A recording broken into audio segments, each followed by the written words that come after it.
पिता आणि पुत्र आणि पवित्र आत्मा यांच्या नावे. Hallelujah, hallelujah, hallelujah, hallelujah. येशूला धन्यवाद, येशूला धन्यवाद, येशूला धन्यवाद, येशूला धन्यवाद, येशूला धन्यवाद. ख्रिस्तामध्ये उपस्थित प्रिय बंधू आणि भगिनीनो, आम्ही संत पोलाचे इपिसिकरास पत्र अध्याय 6 मध्ये आणि कलसीकरास अध्याय 3 ओवी 20 मध्ये संत पोल लेकरांना काय मार्गदर्शन करतात आपण ऐकूया. लेकरांना, मुलांना. प्रियजन हो, आपण वचन वाचतो, मुलांनो प्रभूमध्ये तुम्ही आपल्या आई बापाच्या आज्ञेत राहा. मुलांनो तुम्ही प्रभूमध्ये आपल्या आई बापाच्या आज्ञेत राहा, कारण हे योग्य आहे. आपला बाप व आपली आई ह्यांचा मान राख, ह्यासाठी की तुझे कल्याण व्हावे व तू पृथ्वीवर दीर्घायू असावे. दीर्घायू. प्रियनो, प्रत्येकालाच वाटते आम्हाला दीर्घ आयु मिळावं. दीर्घ आयु म्हणजे पुष्कळ आम्ही जीवन जगावं, पुष्कळ आपण जीवन जगावं, आमचं आयुष्य वाढावं असं आम्हाला वाटतं, प्रत्येकाला वाटतं. परंतु त्याच्यासाठी संत पोल एक उपाय सांगत आहे, मार्ग सांगत आहे. काय म्हणत आहे? मुलांनो तुम्ही काय करा, तुम्ही आपल्या आई वडिलाचा सन्मान करा. मुलांनो प्रभूमध्ये तुम्ही आपल्या आई वडिलाच्या आज्ञेत राहा. आई वडिलाच्या आज्ञेत राहा, कारण हे योग्य आहे. आणि आम्ही वाचतो कलसेकरास पत्र अध्याय 3 ओवी 20 मध्ये सुद्धा तेच सांगत आहे. मुलांनो तुम्ही सर्व गोष्टीत आपल्या आई बापांची आज्ञा पाळा, हे प्रभूला संतोषकारक आहे. आई बापाची आज्ञा पाळा हे प्रभूला संतोषकारक आहे. मग आई वडिलाची आज्ञा पाळणे. आई वडील कोण? आम्हाला जन्म दिलेले, आणि त्याच्यानंतर मग आम्ही कोणाची? आई वडील आमच्यासाठी सर्वात मोठे आहे. सर्वात प्रथम या जगामध्ये आम्हाला सर्वात मोठे आहे परमेश्वर, ज्याने आम्हाला जन्म दिला.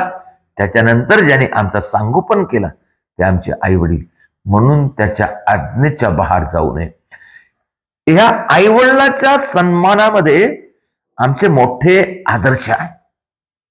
आई वडील आणि त्याच्यासोबत कधी कधी आमचे संगोपन करणारे कोणी गुरुजन म्हणा किंवा मोठे पहा, आपण कधी कधी काय करतो, परमेश्वराला हात जोडतो किंवा परमेश्वराच्या पाया पडतो, पायात लोटांगण करतो परमेश्वराला. आईवडिलांना आपण काय करतो? आईवडील म्हणा किंवा आपले गुरुजन म्हणा, त्यांचा आम्ही आदर करतो, आदर सन्मान. भक्ती नाही करत, भक्ती परमेश्वराची, आदर सन्मान आई वडिलाचा.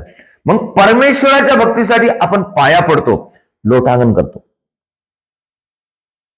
आणि आई वडिलाच्या आदर सन्मानार्थ काय करतो आपण? चरण स्पर्श करतात.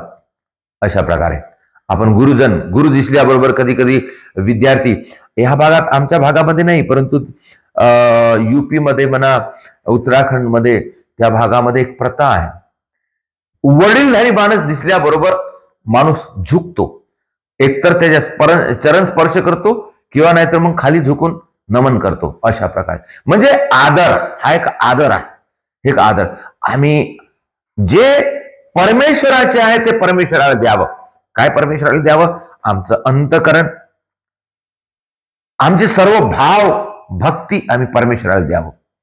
आणि आदर सन्मान आपण आई वडिलांना, गुरुजनांना, मोठे लोकांना, आमचे संगोपन करणारे किंवा मार्गदर्शन करणारे त्यांच्या समोर आपण आदराने वागावं. आदर सन्मान करावा, याच्यामध्ये आमची भलाई आहे. प्रभू म्हणत आहे का म्हणून करावं, कारण त्याच्यामध्ये आमची भलाई आहे. प्रभू म्हणत आहे आम्हाला दीर्घायुष्य मिळण्यासाठी, आम्हाला प्रभूच्या वचनानुसार जीवन जगण्यासाठी आम्हाला आज्ञा पालन करणं, आईवडिलांचं आज्ञापालन करणं, गुरुजनाचं आज्ञापालन करणं हे आमच्यासाठी चांगलं आहे, आमच्या भविष्यासाठी चांगलं आहे. आणि याच्यामधून काय होते, आमचा स्वभाव विनम्र बनते, आदर सन्मानातून. पहा काही काही लोक जेव्हा जे लोक एकदम विनम्र आहेत, एकदम लहान लोक आहेत, मोठं झाल्यावरही ते एकदम एक दुसऱ्याशी आदर सन्मानाने बोलतात. कारण काय, त्यांचं बालपण तशा प्रकारे केलेलं आहे. त्यांनी आईवडिलाचा आदर सन्मान केला, त्यांनी गुरुजनाचा सन्मान केला. परंतु जे मुलं लहानपणापासून आईवडिलाच्या आज्ञेमध्ये नाही, काही बोलण्यामध्ये त्यांना एकदम रफ आहे, शिवा देणे आहे, ऐकणं नाही, अशा मुलांचं जीवन पाहूया आपण. अशा मुलाचं जीवन एकदम रफ, एकदम बेकार. त्याच्या तोंडातून कधी काय शब्द निघेल कोणाला सांगता येत नाही, कशा प्रकारचे त्याचं बोलणं राहील. म्हणून प्रिय बंधू आणि भगिनींनो, आपण लहानपणापासून, विशेष करून मी लेकरांना सांगत आहोत, संत पौल सुद्धा लेकरांना सांगताना म्हणत आहे, मुलांनो प्रभूमध्ये तुम्ही आपल्या आई वडिलाच्या आज्ञेत राहा. प्रभूमध्ये तुम्ही प्रभूमध्ये राहा, विश्वासामध्ये राहा आणि आई वडिलाचा सन्मान करा, आई वडिलाचा आदर करा, गुरुजनाचा आदर करा. आमचं मन त्याच्या प्रती, कधी कधी आई वडील चुकतात, आईवडील चुकतात म्हणून त्यांची चूक आपण कधी कधी दाखवून देण्याचा प्रयत्न करतो. त्या दाखवून देण्यामध्ये आपला जो भाव आहे तो कमी होऊ नये. आईवडील चुकलं म्हणून त्यांना अशा प्रकारे हे तू असा म्हणजे एकदम लहान मुलासारखं त्यांच्याशी व्यवहार करू नये. आईवडील आहेत, गुरुजन आहेत. तर जर त्याची चूक झाली तर त्यांना एक सावकाशपणे, एक विनम्रपणे, एक हळू याच्यामध्ये सांगा, तुमची अशी चूक होत आहे, किंवा तुम्ही असं केलेलं बरं, किंवा तुम्ही अशा प्रकारे सांगून आपण त्यांचा मान करावा, सन्मान करावा, त्यांचा अनादर करू नये, चुकलेही असेल तरी. म्हणून प्रियजनो, हे कोणासाठी, हे त्या तुमच्या आईवडिलांसाठी नाही, ते आपल्यासाठी. काय म्हणत आहे प्रभू, काय म्हणत आहे, तुमचे आयुष्य तुम्हाला दीर्घ आयुष्य मिळण्यासाठी, तुमच्या आयुष्यामध्ये तुम्हाला आशीर्वाद मिळण्यासाठी, तुमच्या आशीर्वाद तुम्हाला शांती मिळण्यासाठी तुम्ही बालपणी तसं करा. ते तुम्ही विनम्रतेने जीवन जगल्याने, एक आज्ञाधारक जीवन जगल्याने त्याच्यामध्ये आईवडिलाचा फायदा नाही आहे, तुमच्या गुरुजनाचा फायदा नाही आहे, तुमचा फायदा आहे. तुम्हाला आशीर्वाद मिळणार, तुमचं आयुष्य आशीर्वादित होईल. आणि जेव्हा मग तुमचं आयुष्य आशीर्वादित होईल, तेव्हा मग तुमचे लेकरं जेव्हा तुमच्यापासून निर्माण होतील, त्यांना सुद्धा हे आदर्श मिळेल. पिढ्याने पिढ्या हे जे चालत आलेलं हे ज्ञान आहे, ते आपण एकापासून दुसऱ्यापर्यंत देत गेलं पाहिजे. आणि तेव्हा आम्हाला आयुष्य पिढीला देवाचा आशीर्वाद मिळते. म्हणून प्रियजनो, एक महत्वाची गोष्ट आपल्याला लक्षात ठेवूया, आज्ञापालन काही हे वाईट नाहीये. आम्ही कोणाच्या आज्ञेमध्ये राहणं म्हणजे बंधनामध्ये नाही. उदाहरणामध्ये एका ठिकाणी आपण एक उदाहरण पाहिलेलं आहे. मुलं पतंग उडवतात, पतंग आकाशामध्ये उडते. किती उंचीपर्यंत उडते, खूप उंचीपर्यंत. जेवढं ते आपण सूत काय म्हणतात त्याला, ढील सोडतो तेवढं पतंग. आणि त्या पतंगीला खूप आनंद वाटतो हव्यामध्ये उडताना पतंग. आणि मग पतंग काय करते माहित आहे, अरे मला बांधून आहे, ह्या सुतानं बांधून आहे, जर हे सूत जर तुटलं किंवा जो उडवणारा जर मला सोडून दिला तर मी याच्यापेक्षा उंच उडू शकतो, असं त्या पतंगीला वाटते. पतंगीला काय वाटते, जर हे सोडून दिलं तर हा पोरगा पतंग उडवणारा हातात धरून मला खिचत आहे, जर याने मला सोडून दिलं तर मी खूप उंच उडणार. परंतु त्या पतंगीचं हे गलत आहे, चूक आहे. जर हे सोडून दिलं तर त्या पतंगीला दिशा राहणार नाही, त्या पतंगीला उडण्याचा आनंद मिळणार नाही. ते फिरत फिरत फिरत फिरत कुठे जाऊन लटकणार. मग एकदा लटकले तर तिथून तिचं भविष्य संपलं. मग फाटून जाणार आणि मग ते कोणी पोरं गोटे मारून बांबू मारून काढणार. मग त्याचं आयुष्यच खतम होणार.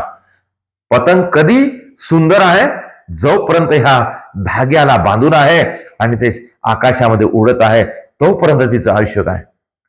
त्याचप्रमाणे प्रिय बंधू आणि भगिनीनो, प्रत्येक मुलाला तसं वाटते माझे आई वडील जास्तच मला आज्ञेमध्ये ठेवतात, माझे गुरुजन मला जास्तच, मला जर थोडं मुक्त केलं तर, मला जर थोडं फ्रीडम दिलं तर, मला जर मला माझ्या इच्छेनुसार वागू दिलं तर मी खूप प्रगती करणार असं वाटते. परंतु हे मुलांची गलती आहे, हे चूक आहे. एकदा जर ते सुटले आई वडिलापासून गुरुजनापासून आपापल्या इच्छेप्रमाणे वागू लागले. आजकाल भरपूर आहे या जगामध्ये आपल्या इच्छेप्रमाणे शोक पाणी करायचा. समजा ते जसं पाहिजे तसं फिरू लागले, जसं पाहिजे तसं खर्च करू लागले, जसं पाहिजे तसं वागू लागले आणि नियम काही नाही, कधी येणे कधी जाणे, मोबाईल वापरणे, आपापल्या इच्छेनुसार वापरणे. वाटते प्रत्येकाला वाटते मी जर केलं ना, अरे आत्ता माझ्या हातात भेटलं ना, मी येत आता ठीक आहे, चांगलीच गोष्ट आहे. परंतु एकदा जर हातामध्ये अशा अधिकार आला, आमचं भविष्य नष्ट झालं. समजा नष्ट झालं. जोपर्यंत आम्ही आज्ञेमध्ये आहोत, जोपर्यंत आमची दोरी आमच्या आईवडिलाजवळ आहे किंवा गुरुजनाजवळ आहे, तोपर्यंत आम्ही सुशोभित आहोत, तोपर्यंत आम्ही आटोक्यामध्ये आहोत, तोपर्यंत आम्ही कंट्रोलमध्ये आहोत, तोपर्यंत आम्ही स्वतःची प्रगती करत आहोत, दुसऱ्याला आनंद देत आहोत, आम्ही दुसऱ्याच्या कामी पडत आहोत, आम्ही दुसऱ्याला मदत करत आहोत. आम्हाला सर्व काही करता येते. आमच्या समोर मदत करणारे आहेत, आम्हाला घेऊन चालणारे आहेत. परंतु जेव्हा आपण एकदम मोकळे होऊ तेव्हा आमचं भविष्य संपलं. पुष्कळ लोकांनी अशा प्रकारे स्वतःची जिंदगी बर्बाद केलेली आहे, स्वतः नष्ट झालेले आहेत. म्हणून प्रिय बंधू आणि भगिनीनो, विशेष करून लेकरांनो, याची काळजी घ्या. आणि मी सांगतो म्हणून नाही, तर वचन काय सांगत आहे, वचन आपण लक्षात ठेवूया, त्याच्यानुसार आपण आपले जीवन बनवूया. प्रभू संत पौल आम्हाला सांगत आहे. संत पौल इफिसिकरास पत्र अध्याय 6 ओवी 1 मध्ये म्हणत आहे, मुलांनो प्रभूमध्ये तुम्ही आपल्या आई वडिलाच्या आज्ञेत राहा, कारण हे योग्य आहे. आई वडिलाच्या आज्ञेत राहा, त्याचा मान करा, सन्मान करा, गुरुजनाचा मान करा, सन्मान करा, आणि त्याच्यातूनच आपलं भविष्य आम्हाला उज्ज्वल करता येते. प्रयत्न करूया, प्रार्थना करूया, देवाचा आशीर्वाद घेऊया.